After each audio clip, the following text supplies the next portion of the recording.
এখন এই যে রেডি হলাম, এখন বোনের বাড়ি যাবো। বোনের যেহেতু আজকে সাত, আর সকালবেলা তোমাদের গুড মর্নিং বললাম। এখন বাজে হচ্ছে 10টা। এই মাত্র যে বোনের বাড়িতে আসলাম, এখানে লোকজন কিছু আসেন, ওদিকে রান্নাবান্না হচ্ছে। যতটা পারবো সারাদিন তোমাদের শেয়ার করবো।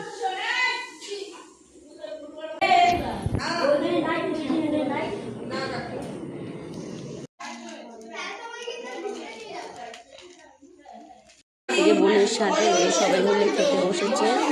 এই যে সবাই যে খেতে বসেছে, এখন খাচ্ছে এক এক করে।